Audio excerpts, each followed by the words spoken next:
Hey guys, Lun here, welcome back to another Skyrim console mod video, showcasing 5 of the best mods over the last 24 hours on Xbox One. So first off, before we get into today's video, I want to let you know about another mod that I was planning to do a showcase on, which was the Breeze Home mod from Eleonora, one of my favourite modders. But unfortunately, it just won't install. I don't think it's the mod that's broken, I'm pretty sure it's my game that's broken, since I've probably installed around 500 mods in the past 3 weeks, so it was bound to happen. But if I get to work, I will showcase it at some point, because it looks really cool from the trailer. Well guys, as always, let's not wait around and jump straight into today's first mod. First up, we have the Death Knight of Tamriel. The Death Knight of Tamriel mod adds to the game a knight that you can fight and kill and take possession of his unique weapons, armor, and horse. However, he won't go down without a tough fight.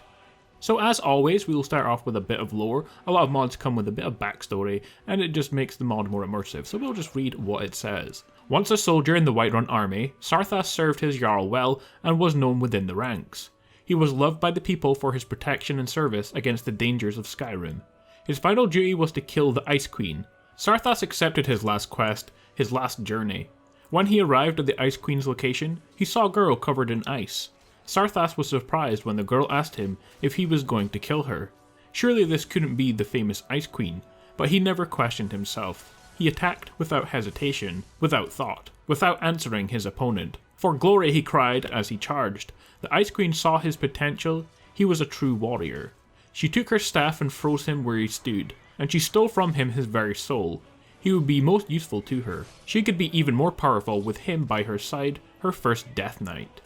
So what does the mod actually give you when you install it? It adds the knight and his horse, which once defeated can be looted for the following things: the Ashruin Death Knight's boots, the Death Knight's gloves, the Death Knight helmet, armor, and the Death Knight's two-handed sword, along with a spellbook that conjures the Death Knight horse. Now the fight with the Death Knight might be incredibly difficult, but it's definitely worth it, as once you get all of the armor, the weapon, and the horse, you look pretty amazing looking, and you can pretty much destroy any enemy within 1 or 2 hits, as all your stuff is so powerful. So it's definitely worth trying out for yourself. In order to find him and kill him, you'll have to travel to the Arcwind Point and kill him right there, and you can just take his stuff straight from him and then equip it. So our first mod is a very nice one that adds in a new weapon, a new set of armor, and a brand new horse for you to use in game. Like I said, it's a challenge to kill him, but it's definitely worth it. Next we have a fun companion mod called Freki The Ravenous. Freki is a mini werewolf follower that will travel with you around Skyrim. The wolf actually replaces Lydia in Dragon's Reach, so it has the same voice as her, even though she is a werewolf. In Norse mythology, Freki means greedy one or the ravenous, and was said to be one of 2 wolves that accompanied the god Odin. She also comes with a few retextured pieces of gear in her inventory just to trade with you, and each of the pieces of gear is upgradable. First off, you get Odin's Judgment, a 2-handed sword that does 30 points of frost damage and 15 points of damage to stamina. The Bulwark of Asgard, shield that increases magic resistance by 20% and increases health by 20 points. And the Blood Sword, a 1-handed sword that absorbs 20 points of health. If you're looking to recruit Freki, then she can be found in Dragon's Reach. Just turn right when you enter inside and she's exactly where Lydia should be. Next we have the Ashara Princess of the Woods armor. If it sounds familiar, that's because we covered the Princess of the Woods clothing for Seraphim, which was based off of this armor. However, both things are quite different from each other, most noticeably that this is a set of armor and the previous one was only clothing based off of this armor. This mod adds in to the game the Princess of the Woods light armors, male and female. The armor is composed of 17 different pieces. 6 for complements, plus a wig for the hood that can be created at any normal forge and are found under the studded section. All pieces are upgradable at workbenches and fully enchantable as well. In terms of damage resistance, the bodice, boots and bracers are all in level with the dragon scale armor, with the exception being that they only weigh the same amount as the elven armor, since they are light armors after all. The armor comes in 6 different colours: green, brown, black, white, red and olive. The fur complements come in 3 colours of brown, black and white. There's also 8 wigs that have fixed colours, but they are only to equip if you have a hood, so it looks like you have hair coming down from it. This makes a total of 122 new items that have been added into the game. You can combine each of the pieces of the different colours with each other, and you can also equip them with other armours if you want to, so long as they still look good, because there will obviously be some clipping. Overall, an awesome mod and one I have been looking forward to, as there's not many good looking light armors in the game that also add decent damage resistance to you, but with these armors you get the best of both. So a mod I definitely recommend you try out for yourself. Next up we have JackGa's Weapons. This is an incredible mod that adds in new swords into the game. The author doesn't do much in the way of adding a mod description, so I will give you some details. If you install the mod and head to the blacksmith, you will quickly realize that this mod is much bigger than it lets on. In fact, it adds in, as far as I can tell, 125 brand new weapons into the game. That's right, there are 125 that you can get for yourself right now. You have swords, one-handed and two-handed, daggers, hammers, axes, shields, bows, and even a new pendant listed under the Iron, Imperial, Dwarven, Elven, Orcish, Ebony, and Daedric sections of the Forge. There's also a new Draugr section here too.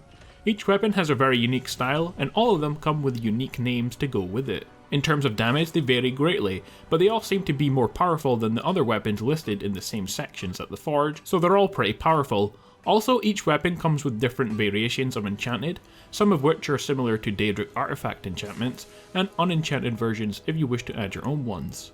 One of the cool things about this mod is that some of the weapons require you to go through an upgrade system, meaning to craft a really cool weapon, say like the Acuity Bow, I first have to create a weaker bow, starting with the Expedition Bow, and upgrading it until I can finally make the Acuity Bow. It's an awesome immersive feature that I really enjoyed with this one, that just adds to the fact that there are so many different weapons here for you to try out. Well guys, if you're looking for literally over 100 new weapons to test, then definitely worth downloading and checking out this one. Now I'm going to be using the Anguish Power Sword here for the next mod, as it's all about dragons, and this one does some extra dragon damage. Our final mod of the video is the Diverse Dragons Collection, a must-download mod for anyone wanting a more immersive experience playing the main game. Usually when you play Skyrim and you fight a dragon, you come across 2 or 3 of the same dragons every time. Well, this will no longer be a problem with the Diverse Dragon mod. The mod adds to the game 23 new dragon types, each with their own models and textures, so it feels like you fight a new dragon every time. The 23 dragons also now have a ranking system of 7 different levels of strength, making some encounters a breeze and others a fight to the death, making the game more of a challenge. You never know what dragon you might come across, so you have to be prepared at all times.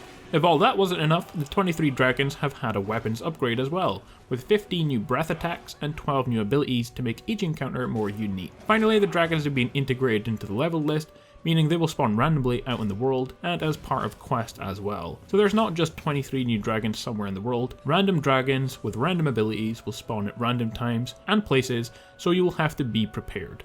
Well guys, overall an awesome mod, as I always thought not much went into making the dragons in Skyrim unique enough, especially since they are such a big part of the game. Well, now that has been fixed with the Diverse Dragon mod. So guys, there we have it, 5 of the best mods from over the past 24 hours on Xbox One. As always, if you found this video useful, don't forget to leave a like, comment and subscribe, and I will see you all next time for another Skyrim Special Edition console mod video. See you all then.